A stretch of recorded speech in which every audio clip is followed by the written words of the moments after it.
So allow me to introduce the wonderful Jake Barr and give a quick background on his oversight.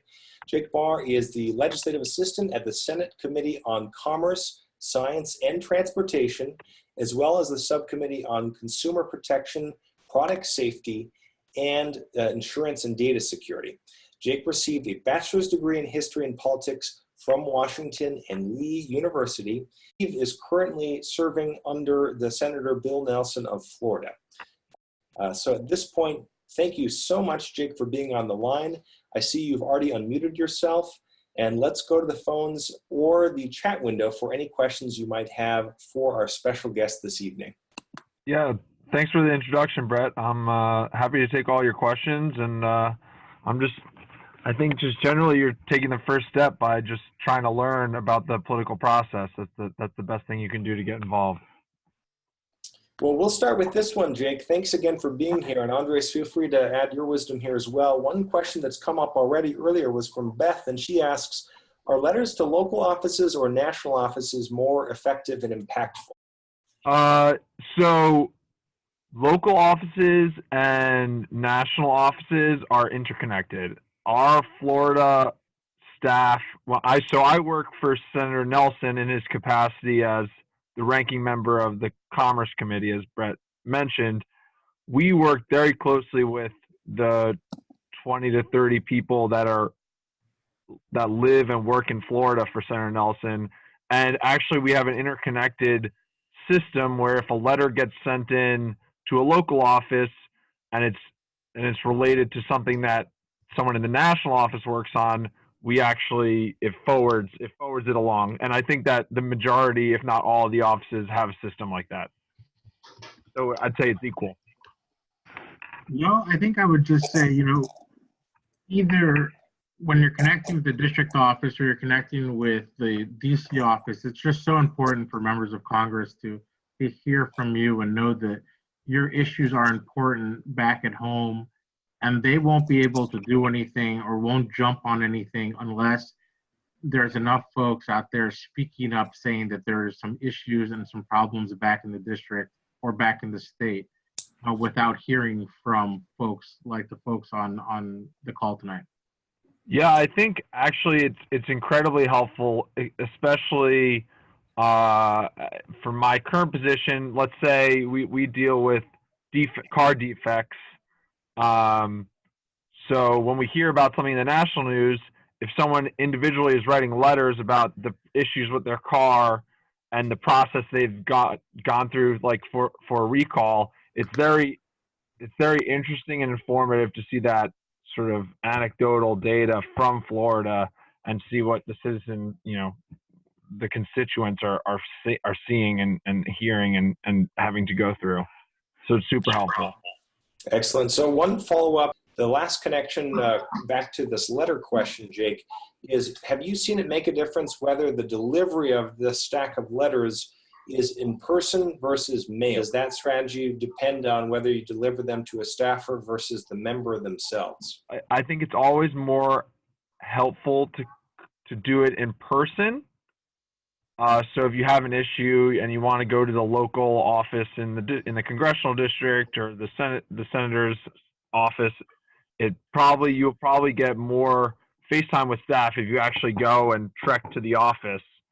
But in terms of if it will have more of an impact, I think that again, most Senate offices, representative offices have a sort of modern system where the phones, every call they get is recorded. Every call we get is recorded in terms of what the issue is and whether they're for it or against it. And every single letter we get is recorded and it's tallied up. And so let's say there's a nomination of, the nomination of Betsy DeVos, to be education secretary. So many offices were doing calculations in terms of how many phone calls they got for, how many phone calls they got against, how many letters they got for, how many letters they got against, and that can be really impactful. And so I know I'm going a little bit off what you asked, but I think it's important. Yeah, Brett, just to add on what was already said, when I worked in the House of Representatives for a personal office, every staff meeting once a week, just to touch on what Jake was just talking about, we would compile what letters and what phone calls had come in, and we would share with the member of Congress. These are the issues. These are some of the issues that are coming up. These are some of the major things that we're seeing peaks on when it comes to phone calls and letters. And the one thing that I can't stress enough is that for congressional offices, having a steady stream of incoming calls and letters is so much more important than that one big hit where an organization or volunteers will just spend one big push of letters or calls, and then the office doesn't hear from them again. Having a steady stream of calls and mail is so important for the member offices to know that this issue isn't just a one-off issue, but this is an issue that keeps coming up and that they need to start looking at, and that it's an important issue for their office. That's really helpful strategy to inform local efforts here. And we're getting thanks already from attendees on that information. So connected to that, we're getting another question here from Texas. One of our group leaders is just curious, given this advice and all that's going on in the country right now and all the issues that Congress is facing, how does one elevate climate as the critical issue in your opinion? Individually, I'd say when you write in as an individual on climate change, it's important to do that. But grouping up and forming groups like Citizens Climate Lobby and having sort of, hey, we're a group of this many people and this is what we think, and we think climate change is important, that will have more of an impact on the way the senator thinks, the way the congressman thinks, the way the staff thinks. Oh, wow, this is a group that has this many members. We should pay attention. And so you're making the first step. I'd say persistence. I know that it's been a while, and sometimes that can get a little frustrating. But like Andres was saying during his explanation of Congress, his 101, he was talking about the Climate Solutions Caucus. That wouldn't have happened 5 years ago. And so you can definitely see that the persistence and just, that it's the truth is just finally, I think, sort of cracking a little bit. So I'd say keep it up, and you keep on harping on it, no matter, again, how frustrating it is. It's frustrating for us up here too, in Democratic offices for sure. And then just to chime in again, more on what Jake's saying is, yes, the organization of citizens, such as in Citizens Climate Lobby, and forming these wonderful groups that are going out into the district or into the state to say, this is an issue that citizens care about, you need to listen to us, is a great first step. Now, what happens after you've been advocating and doing that for a while, to get to that next level, to get to that next step, after you have formed and you've organized, is to start thinking about what's important in your community. What does my member of Congress, let's say as an example, my House of Representative member, what's important to him in the district? Who is he listening to?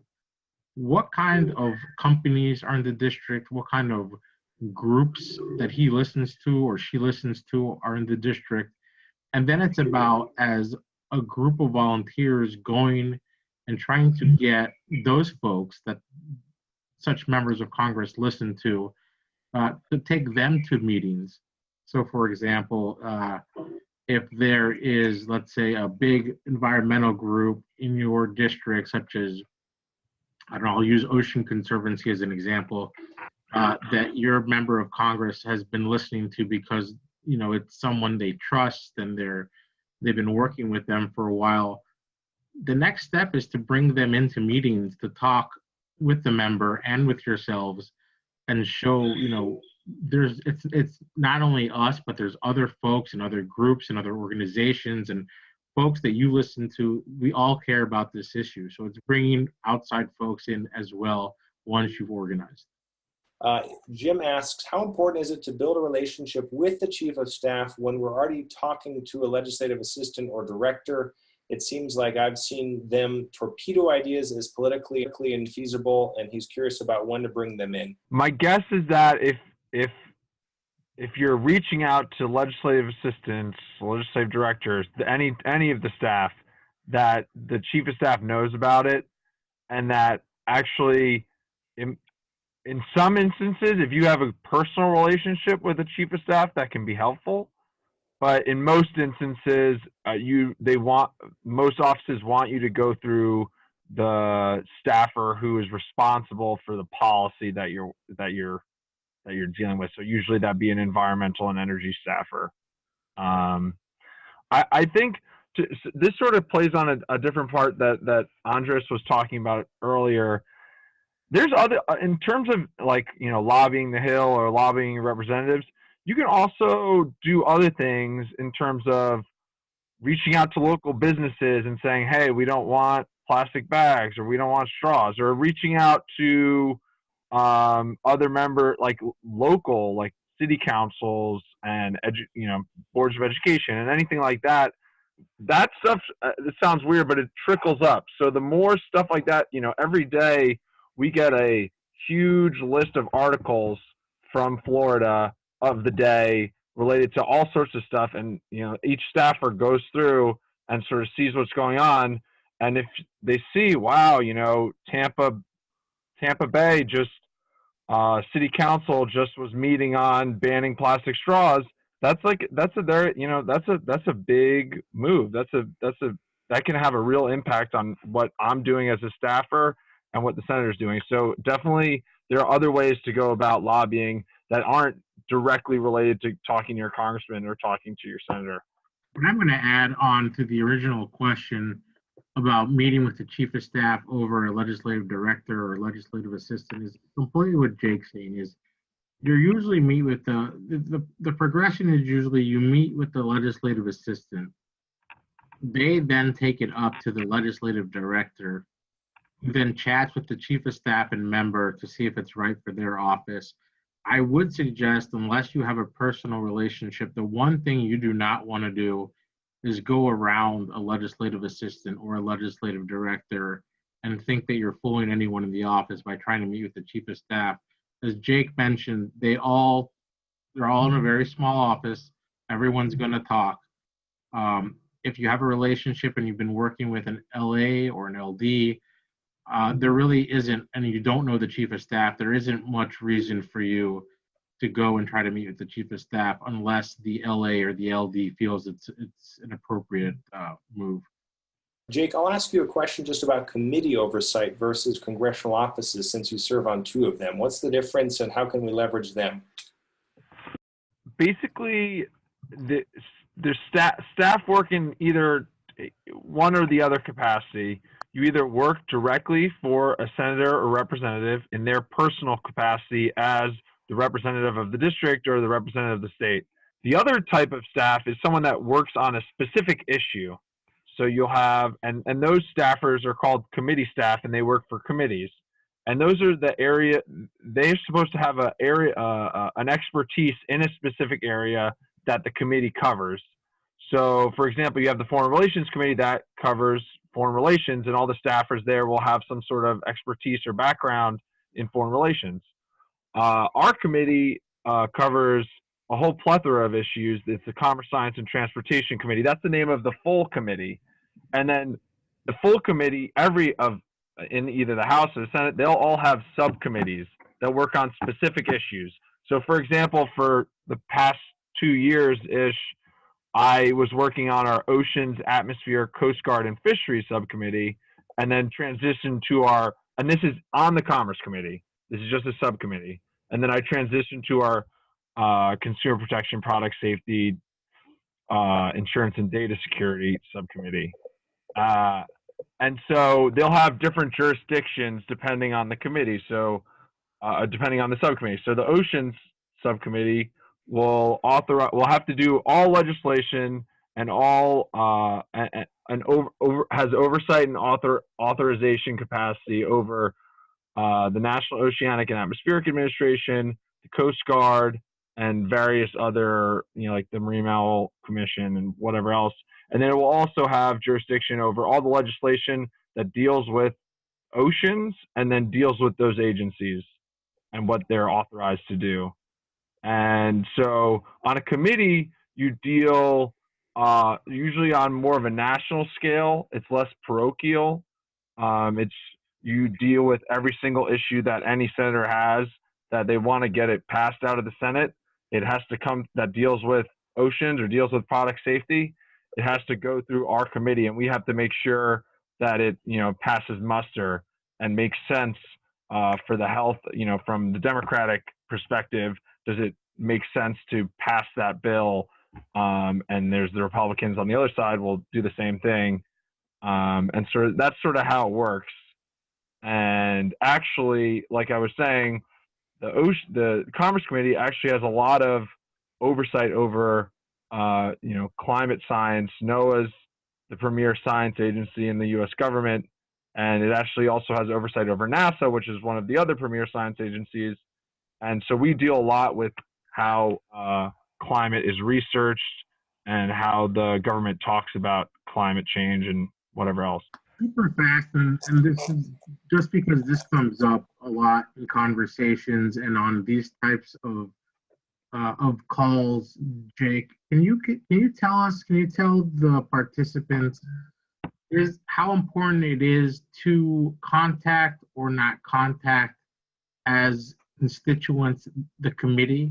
Should they be contacting the committee, or should they just be going straight to the personal offices? I know that this is a question that I constantly get during these CCL meetings, and I think it'd be important for someone who's working on a committee to help answer that and let us know.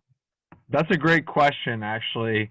I think I would say that if you live in a district or a state where your representative or your senator is either the ranking member or chairman of a specific committee, then just reach out to them and talk. You can talk about any issue that is under that committee's purview, and they will be more informed and have more staff to respond to you, and they will have more influence over what happens with that committee. You can look at if your representative or if your senator is on a specific committee, and then reach out to them and say, hey, when you're on this committee, you should be looking at this.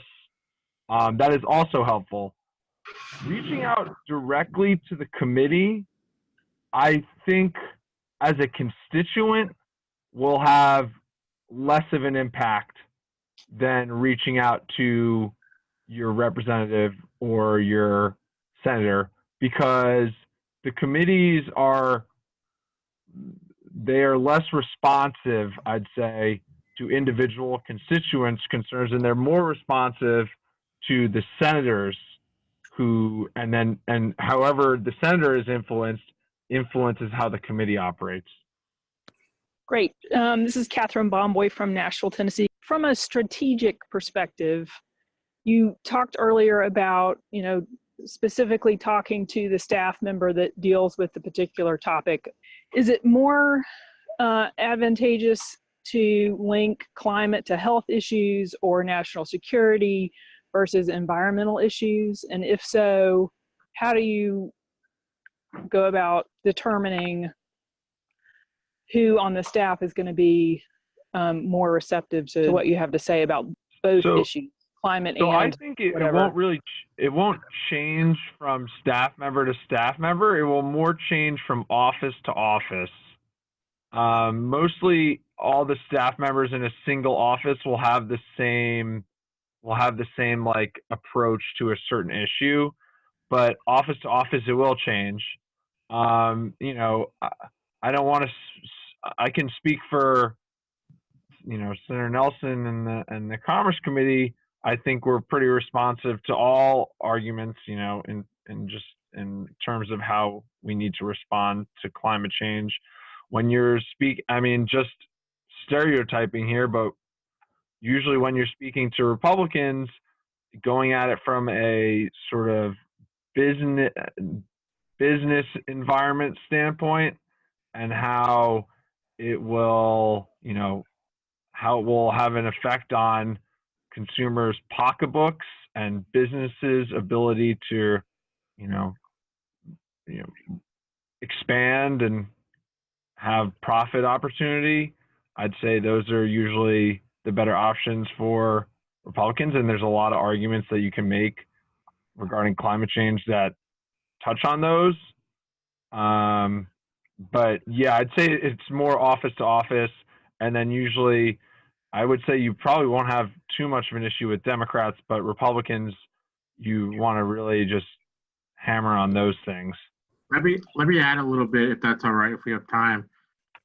One thing that I've noticed, and that's a great question that was posed, is that, for example, when you go and you talk to a member of Congress, let's talk about someone from the House of Representatives.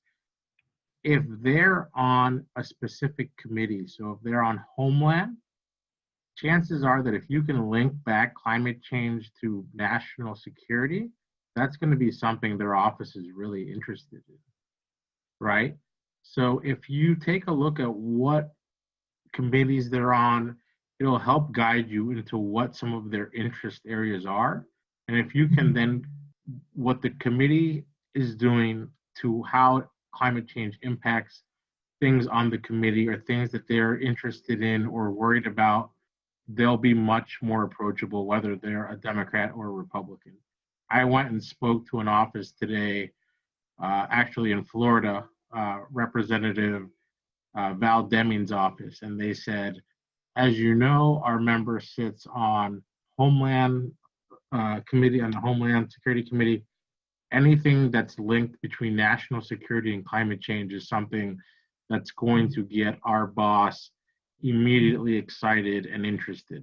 So that's just an example of being able to link work that they're doing on the committee level to how climate change is impacting things and on those issue areas. It'll go a long way, I think. So, Jake, one last question that's come here through the chat, and then we'll let you have the rest of your evening back here. Thanks again for sticking on. Do you have any concerns about a danger of too many small meetings with CCL members and requests? Is it too frequent to request for meetings? And then with that, is there, so for example, should we wait until we have a pack of like 25 to deliver together? Is there some kind of magic number? I don't think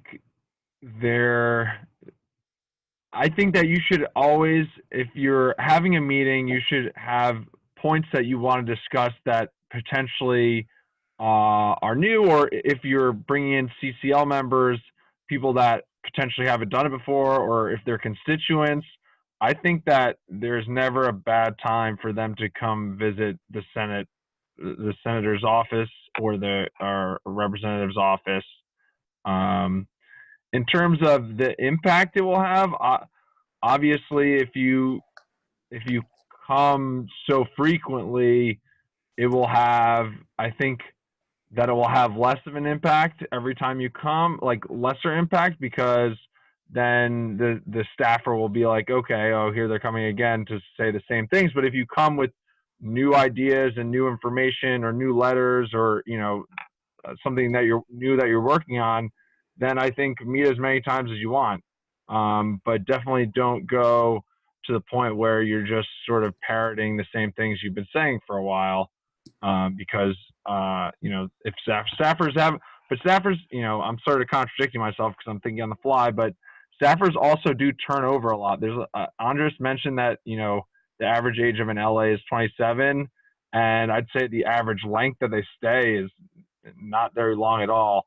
So if you're thinking about, hey, we haven't come in a little while, it might be worth it just to come in because there's probably a new staffer working on the issue and you want to educate them about CCL and the work that you all are doing.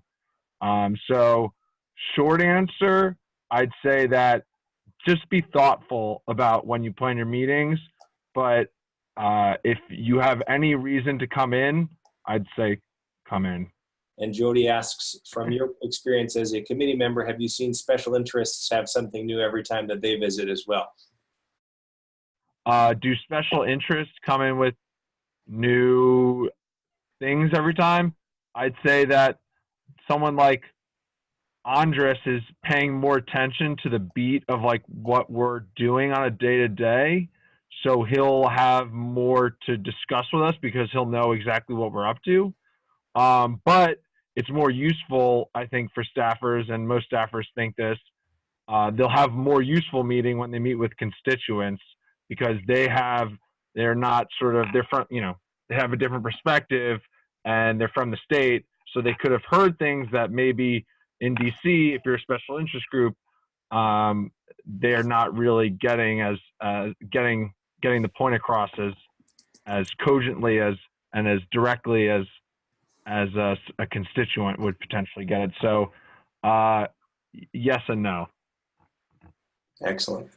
And then just add on, as always, and agreeing with Jake, as always, whenever there's any questions on whether there's been staff that is turned over, we typically will just call the personal office and say, is so-and-so still the environment legislative assistant, or can you tell us who currently is the environmental legislative assistant? And they'll tell you right then who that person is. That's a quick and easy way of just figuring out if there's any doubt who that might be.